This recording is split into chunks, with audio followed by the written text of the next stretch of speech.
Hey y'all, Pawpaw here. Welcome to Pawpaw's 12 Days of Christmas Stories, number 9. Today we're going to do a story called Pawpaw Panov's Special Christmas, translated in English by Leo Tolstoy. I've heard this story in many versions. This is the one that I could find to read, and it sounds like a good one. There's no pictures in this book, so I have no pictures to show you. But let's read the story, shall we? It was Christmas Eve, and although it was still afternoon, lights had begun to appear in the shops and houses of the little Russian village. For the short winter day was nearly over, excited children scurried indoors, and now only muffled sounds of chatter and laughter escaped from closed shutters. Old Papa Panov, the village shoemaker, stepped outside his shop to take one last look around. The sounds of happiness, the bright lights, and the faint but delicious smell of Christmas cooking reminded him of past Christmas times, when his wife had still been alive and his own children little. Now they had gone. His usually cheerful face, with the little laughter wrinkles behind the round steel spectacles, looked sad now. But he went back indoors with a firm step, put up the shutters, and set a pot of coffee to heat on the charcoal stove. Then with a sigh, he settled in his big armchair. Papa Panov did not often read, but tonight he pulled down the big old family Bible, and slowly tracing with the lines with one finger, he read again the Christmas story. He read how Mary and Joseph tried by their journey to Bethlehem, found no room for them at the inn, so that Mary's little baby was born in the cowshed. Oh dear, exclaimed Papa Panov. If only they had come here, I would have given them my bed, and I could have covered the baby with my own patchwork quilt to keep him warm. He read on about how the wise men who had come to see the baby Jesus, bringing him splendid gifts. Papa Panov's fancy face fell. I have no gift that I could give him, he thought sadly. Then his face brightened. He put down the Bible and got up and stretched his long arms to the shelf up high in his little room. He took down a small dusty box and opened it. Inside was a perfect pair of tiny leather shoes. Papa Panov smiled with satisfaction. Yes, they were as good as he had remembered. The best shoes he had ever made. I should give him those, he decided, as he gently put them away and sat down again.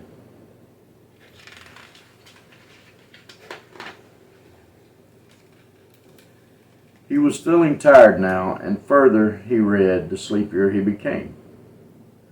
The print began to dance before his eyes, so he closed them, just for a minute. In no time at all, Papa Panov was fast asleep.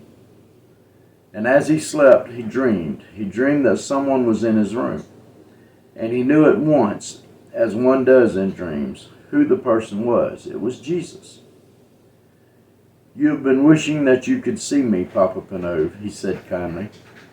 Then look for me tomorrow. It will be Christmas Day, and I will visit you.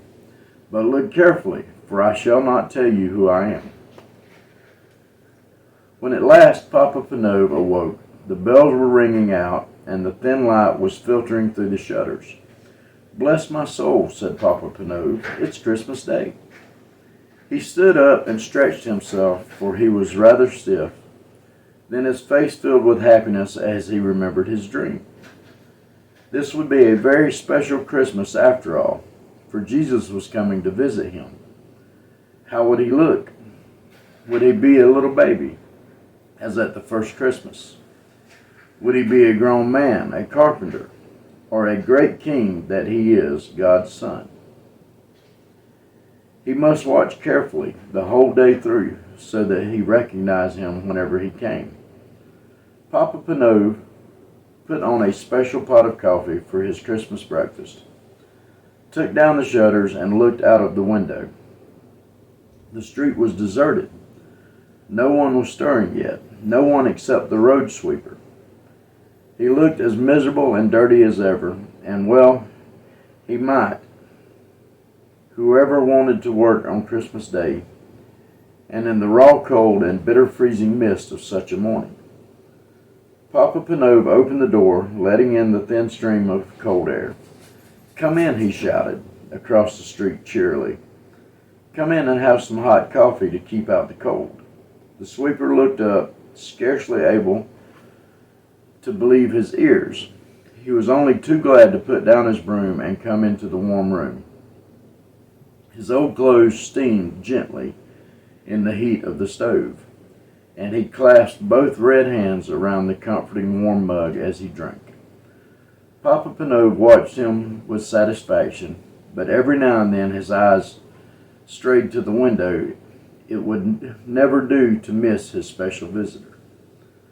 Accepting someone, the sweeper asked at last, so Papa Panov told him about his dream.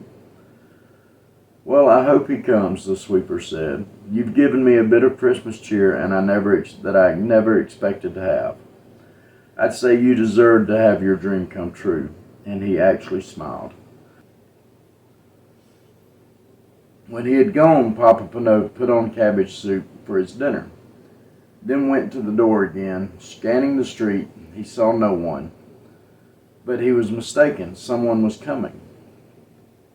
The girl walked so slowly and quietly, hugging the walls of the shops and houses, that it was a while before he noticed her.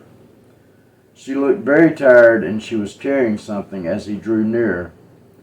He could see that it was a baby wrapped in a thin shawl. There was such sadness in her face, and the pinched little face of the baby, that Papa Panov's heart went out to them. "Won't you come in?" he called, stepping outside to meet them. "You both need a warm by the fire and a rest." The young mother let him shepherd her indoors to the comfort of the armchair. She gave a big sigh of relief. "I'll warm some milk for the baby," Papa Panov said. "I've had children of my own. I can feed her for you."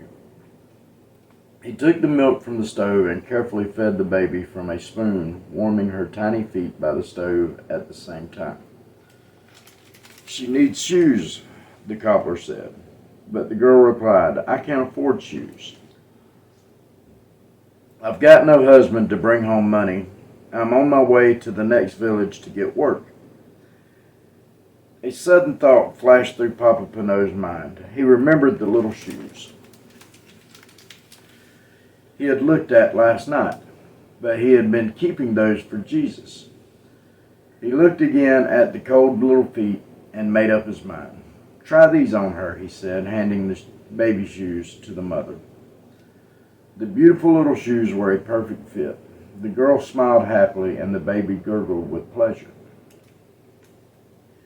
"You have been so kind to us," the girl said, when she got up with her baby to go. "May all your Christmas wishes come true." But Papa Panov was beginning to wonder if his very special Christmas wish would come true. Perhaps he had missed his visitor. He looked anxiously up and down the street.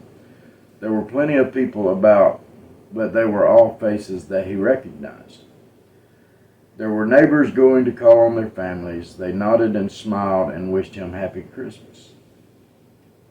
Or there were beggars, and Papa Panov hurried indoors to fetch them hot soup and a generous hunk of bread, hurrying out again in case he missed the imported stranger.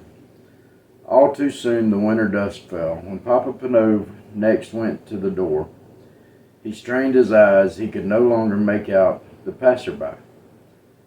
Most were home and indoors by now anyway. He walked slowly back into his room at last, put up the shutters, and sat down wearily in his armchair. So it had been just a dream after all. Jesus had not come. Then all at once he knew that he was no longer alone in the room. This was not a dream, for he was wide awake. At first he seemed to see before his eyes the long stream of people who had come to him that day. He saw again the old road sweeper, the young mother and her baby, the beggars he had fed. As they passed, each whispered, "Didn't you see me, Papa Panov?" "Who are you?" he called out, bewildered. Then another voice answered him. It was the voice from his dreams, the voice of Jesus. "I was hungry and you fed me," he said. "I was naked and you clothed me.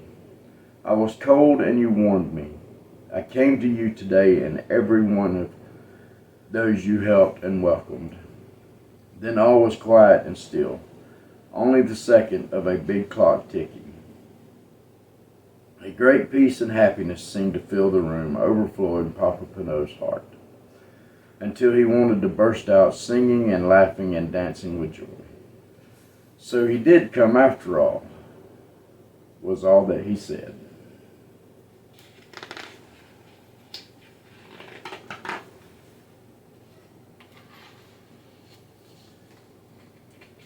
That was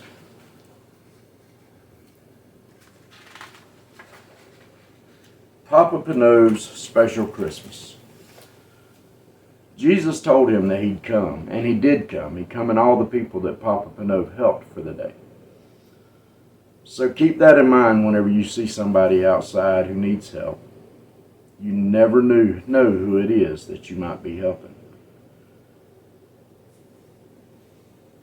Everybody falls on hard times, especially this time of year. A lot of people need help. So keep your mind open, keep your heart open. If you see somebody without a smile, share yours with them. Sometimes a smile is all it takes to brighten somebody's day. So this was Pawpaw's 12 Days of Christmas Stories, number 9. Stay tuned tomorrow for Papa's 12 Days of Christmas Stories, number 10. We're almost up to number 12. Until then, y'all have a Merry Christmas, and y'all have a good one, and we'll see you next time.